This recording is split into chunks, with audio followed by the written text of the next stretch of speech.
Asia का भाग है, एशिया में भी किसका, साउथ एशिया का पार्ट है। तो एक तो ये चीज आपको ध्यान रखनी है इंडिया में। प्लस इंडिया का अगर शेप देखें, वैसे तो इंडिया का मैप बनाते हैं तो हम ऐसा प्रॉपर मैप बनाते हैं, पर जिन लोगों को मैप नहीं बनाना आता वो इस तरह से पतंग भी बनाते हैं। तो एक तरह से देखा जाए तो इंडिया का जो मैप है या ओवरऑल स्ट्रक्चर है वो किस तरह के शेप का है, क्वाड्रेंगुलर, चतुष्कोणीय, मतलब 4 कोने हैं इसके। तो ये चतुष्कोणीय आकार अगर प्री में पूछ लिया जाए कैसा आकार है भारत का, तो चतुष्कोणीय या क्वाड्रेंगुलर शेप है जिसके 4 कॉर्नर होते हैं। तो ये बहुत सिंपल चीज है, इसको ज्यादा डिस्कस करने की जरूरत ही नहीं है। ये फैक्चुअल चीज है। फैक्चुअल चीज में आपको सिर्फ ये याद रखना है कि इंडिया का जो एरिया है, क्षेत्रफल, वो कितना है, 32.8 लाख वर्ग किलोमीटर। बस इतना याद रखोगे वो भी काफी होगा आपके लिए। तो एरिया ऑफ इंडिया, क्षेत्रफल कितना है भारत का, 32.8 लाख वर्ग kilometre, 32.8 lakh square kilometre India का एरिया है। और इंडिया की रैंक याद रखनी है, इंडिया जो है वर्ल्ड में 7th रैंक पे, 7वें स्थान पर है। किस दृष्टि से, किस पॉइंट ऑफ व्यू से, एरिया वाइज, क्षेत्रफल की दृष्टि से भारत 7वें स्थान पे। तो ये बहुत छोटे छोटे फैक्ट्स हैं, हालांकि इतने सिंपल फैक्चुअल चीजें नहीं आती है प्री में क्योंकि लेवल बढ़ चुका है, फिर भी आपको जानकारी होनी चाहिए। प्लस यहाँ जो है क्षेत्रफल अगर एग्जैक्ट फिगर्स में देखें, एरिया 32,87,263 स्क्वायर किलोमीटर है इंडिया का एरिया टोटल, मतलब एग्जैक्ट फिगर्स में देखें। ये सभी किताबों में, एनसीईआरटीज में बचपन से हम यही पढ़ते आ रहे हैं। ये जो डेटा था, ये जो 32,87,263 स्क्वायर किलोमीटर का, ये डेटा मैनुअल डेटा है। पर अब जैसे टेक्नोलॉजी का डेवलपमेंट हो गया, अब सैटेलाइट्स वगैरह के थ्रू और भी कई टेक्निकल एडवांसमेंट के थ्रू इंडिया का एरिया नापा जाता है। तो अब जो टेक्निकल एडवांसमेंट के बाद सैटेलाइट्स आदि के माध्यम से जो एरिया मापा गया है, इंडिया का मेजर किया गया है, वो थोड़ा सा ज्यादा है, वो है 32,87,469। तो अभी तक जो हम बचपन से एरिया पढ़ते थे उसमें कितना जोड़ दिया है सैटेलाइट्स के नए डेटा के अकॉर्डिंग, 206 स्क्वायर किलोमीटर और एड ऑन हो गया, क्योंकि मैनुअल डेटा में थोड़ा सा त्रुटियां हो सकती है, थोड़ा सा कमी हो सकती है। सैटेलाइट्स के डेटा में कोई कमी नहीं होती। तो सैटेलाइट्स वगैरह का जो डेटा आया है वो 206 वर्ग किलोमीटर स्क्वायर किलोमीटर ज्यादा है। इसलिए अगर नया डेटा देखें इंडिया का लेटेस्ट, जो फॉरेस्ट रिपोर्ट में, वन रिपोर्ट में, इन सब में दिया जाता है, वो इंडिया का एरिया इतना है। पर ये एरिया भी ज्यादा प्रचलित नहीं है, ज्यादा अपडेट नहीं हुआ है सब जगह, अभी भी यही डेटा चल रहा है। ये वाला डेटा केवल कुछ एक गवर्नमेंट साइट्स में चल रहा है। फिर भी मुझे आपको बताना जरूरी था, मेरा फर्ज था आपको बताना, इसलिए मैंने यहाँ बता दिया है। पर आपको याद तो यही रखना है, बेसिक जो है ये याद रखो। और अगर एग्जैक्ट फिगर भी याद रखना है तो ये वाला याद रखना, 32,87,263, ये वाला ऑप्शन में नहीं आने वाला है। फिर भी बाय चांस आ जाए तो किया जा सकता है टिक, बट ये वाला ऑप्शन में नहीं आने वाला है। और पहली बात, ये सवाल भी नहीं आने वाला है। सो देखिए एरिया वाइज अगर देखें, इंडिया 7th रैंक पे, 1st रैंक पे Russia, 2nd Canada, 3rd USA, 4th China, 5th Brazil, 6th Australia और 7th इंडिया है। आगे बढ़ते हैं। इंडिया की पॉपुलेशन जो है, जनसंख्या, सेंसस के हिसाब से देखें, जनगणना के हिसाब से देखा जाए तो भारत की जनसंख्या 121 करोड़ है। ये राउंड फिगर में है, 121 करोड़। और अभी 2021 में जनगणना जो है होकर उसके डेटा आने वाले थे, बट कोरोना वगैरह की वजह से वो थोड़ा डिले हो गया है, तो वो बाद में आएगा, नया डेटा अभी नहीं आया। भारत की 2nd पोजीशन है वर्ल्ड में, अगर देखें दूसरे स्थान पर है इंडिया जनसंख्या की दृष्टि से, पॉपुलेशन के पॉइंट ऑफ व्यू से। और पहले स्थान पे कौन है, चाइना है। इंडिया की पॉपुलेशन वर्ल्ड की पॉपुलेशन का कितना प्रतिशत है, 17.5%, 17.5%। ये डेटा सीधे याद रखना है, ये पूछा जा सकता है। पॉपुलेशन वाला टॉपिक आपके इंडियन ज्योग्राफी वाले सेक्शन में नहीं दे रखा है, पर पॉपुलेशन वाला टॉपिक आपके राजस्थान ज्योग्राफी में दे रखा है, बट ये बेसिक्स तो आपको आने ही चाहिए। आगे बढ़ते हैं। तो आपने इंडिया का क्या देखा, आपने इंडिया का साइज देखा है। किसी भी कंट्री का आकार या साइज कैसे डिसाइड होता है, आकार डिसाइड होता है किसी भी कंट्री के एरिया और पॉपुलेशन को जब हम देखते हैं तो हमें उस कंट्री के शेप के बारे में पता चलता है। एरिया और पॉपुलेशन, क्षेत्रफल और जनसंख्या से हमें जानकारी मिलती है आकार की। ये हमने आकार देख लिया इंडिया का, एरिया पॉपुलेशन दोनों देख ली। अब इंडिया में अगर देखें स्टेट्स और यूनियन टेरिटरीज कितने हैं, 28 स्टेट्स हैं और 8 यूनियन टेरिटरीज हैं। ये आपको जिम्मेदारी है आपकी कि आपको एटलस में इन सब पॉलिटिकल मैप पे इन सब स्टेट्स को याद करना है, कहाँ किसकी लोकेशन है, सबकी कैपिटल्स को याद करना, और कैपिटल्स का उत्तर से दक्षिण तक अरेंजमेंट भी देखना है। थोड़ा आसपास जो कैपिटल्स है, राजधानियां, उनको थोड़ा सा देख लेना, पूर्व पश्चिम का भी उनका थोड़ा अरेंजमेंट देख लेना। कई बार कैपिटल सिटीज निकाल के दे देते हैं और उनका अरेंजमेंट बोल देते हैं, उत्तर से दक्षिण बताओ, पूर्व से पश्चिम बताओ।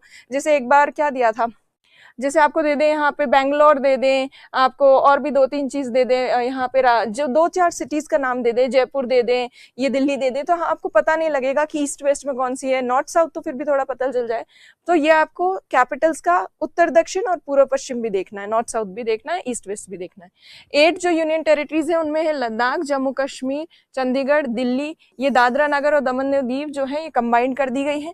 पुडुचेरी के 4 पार्ट से, पुडुचेरी के 4 पार्ट से, यनम आंध्र प्रदेश में, पुडुचेरी और कराईकल तमिलनाडु में, और माहे केरल में। और फिर देखें तो लक्षद्वीप है और अंडमान निकोबार, ये 8 यूनियन टेरिटरीज है। इनमें से दमन और दीव और दादरा नगर हवेली को ध्यान से देखना आप मैप के अंदर। दमन तो है गुजरात के कोस्ट पर, दीव है एक आइलैंड रीजन, द्वीपीय क्षेत्र, दादरा नगर हवेली कहाँ है, गुजरात और महाराष्ट्र के बॉर्डर रीजन पे, दादरा नगर हवेली गुजरात महाराष्ट्र के बॉर्डर पे, तो ये लोकेशन। और दादरा नगर हवेली जो है वो कोस्टल रीजन पे नहीं है, तटवर्ती क्षेत्र में नहीं है। अब देखिए सबसे बड़ा राज्य, बहुत सिंपल फैक्ट है, ये आपको आता भी होगा। इंडिया का सबसे बड़ा राज्य कौन सा है, राजस्थान। सबसे छोटा स्टेट कौन सा है, गोवा। तो राजस्थान सबसे बड़ा, गोवा सबसे छोटा। यूनियन टेरिटरीज में, केंद्र शासित प्रदेशों में सबसे बड़ा कौन है, लद्दाख। सबसे छोटा कौन है, लक्षद्वीप। यूनियन टेरिटरी में पूछे तो यह आंसर होगा, और वैसे पूछे तो आपको ये पता होना चाहिए। अब देखिए भारत का मैप जो है वो आप लोगों को बनाना आता ही होगा, नहीं भी बनाना आता तो आप ये ऐसे पतंग बना लो, जिनसे नहीं बनता वो पतंग बना ले। पतंग बनाकर, और ये भारत का उत्तर दक्षिण पूर्व पश्चिम में जो सबसे अंत में विस्तार है भारत का, northern most extension, southern most extension, ये आपको लिखना है वैसे कैसे कैसे। और ये दिख रहा होगा आपको, इनकेस साउथ वाला नहीं दिख रहा इंदिरा पॉइंट वाला तो मैं ऊपर कर लेती हूँ। अब देखिए मैप आप बना चुके होंगे, अब लिखिए इसके बारे में। क्विक मैप बनना चाहिए, अब टाइम नहीं है, ऐसे जिनसे मैप नहीं बन रहा पतंग बना लो। अब पतंग बना के और क्या लिखना है तो पहले मैं समझाती हूँ आपको। आपको पता है भारत का जो दक्षिणतम बिंदु है, सदर्न मोस्ट पॉइंट इंडिया का सदर्न मोस्ट पॉइंट है 6 डिग्री 45 मिनट पर, जिसका नाम है इंदिरा पॉइंट। और ये कहाँ है, अंडमान निकोबार द्वीप समूह पे। तो देखिए यहाँ पेज खत्म हो गया था इसलिए इसको यहाँ लिखा गया है, नहीं तो ये थोड़ा और नीचे होना चाहिए था, और नीचे होना चाहिए था। तो इंडिया का सदर्न मोस्ट पॉइंट, सबसे दक्षिणतम भाग कौन सा है, 6 degree 45 minute, 6 degree 45 minute. North लगाना है लैटिट्यूड का, नॉर्थ इसलिए क्योंकि इंडिया कौन से हेमिस्फेयर में है, नॉर्दर्न हेमिस्फेयर में। इंदिरा पॉइंट, अच्छा इंदिरा पॉइंट के 2-3 नाम और हैं वो भी लिख लेते हैं। इंदिरा पॉइंट को एक तो पार्सन पॉइंट भी कहते हैं, पार्सन पॉइंट, और इंदिरा पॉइंट का एक दूसरा नाम भी है पिग्मेलियन पॉइंट, पिग्मेलियन पॉइंट। ये दोनों लिखने हैं आपको, नाम लिखिए इनके दोनों के, सदर्न मोस्ट और नॉर्दर्न मोस्ट पार्ट के। अभी तो सिर्फ सदर्न मोस्ट लिख रहे हैं, पार्सन पॉइंट,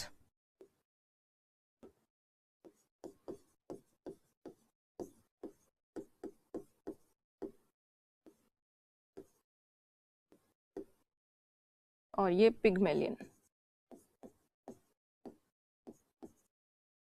चलिए लिखिए इसके बारे में।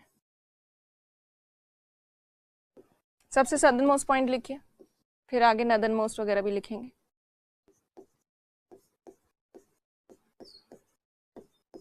पिग्मेलियन के आगे भी पॉइंट लिखना, ठीक है।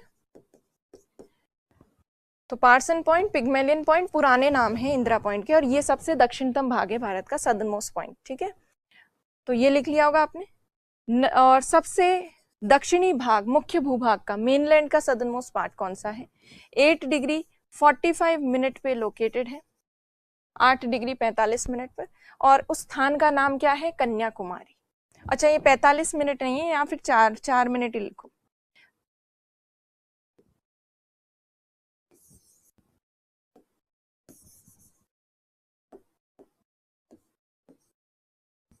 फोर ही लिखना, ठीक है।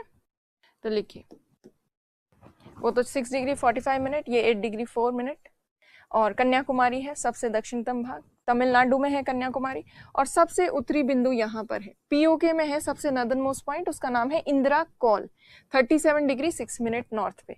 तो अभी सिर्फ साउथ और नॉर्थ वाले पार्ट्स लिखिए, फिर आगे बात करेंगे।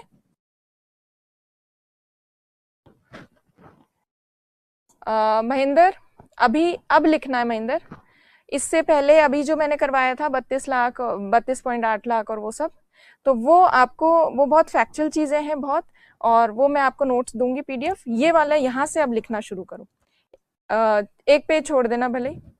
वैसे अभी हमने कुछ भी नहीं लिखा है महेंद्र ज्यादा, हमने सिर्फ अभी 32 लाख वाला एरिया वाला लिखना है और आपको पॉपुलेशन लिखना, और तो क्या ही लिखना, नॉर्दर्न हेमिस्फीयर में इंडिया, ये भी लिखोगे महेंद्र? ओके ओके ओके अरमाना, चलिए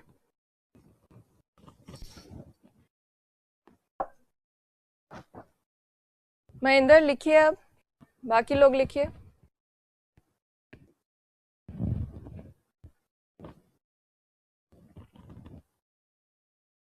चलिए लिख चुके आप,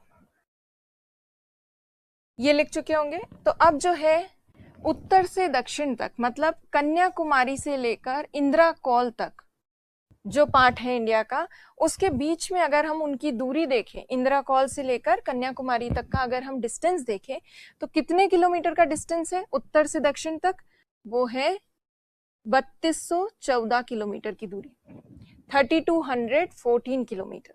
ठीक है, मैं स्लो डाउन हो गई हूँ, लिख लिया 3214 किलोमीटर। तो उत्तर से दक्षिण तक की दूरी 3214 किलोमीटर, 3214 किलोमीटर। और सबसे पूर्वी भाग और सबसे पश्चिमी भाग को देख लेते हैं। भारत का सबसे पश्चिमतम बिंदु जो है, सबसे वेस्ट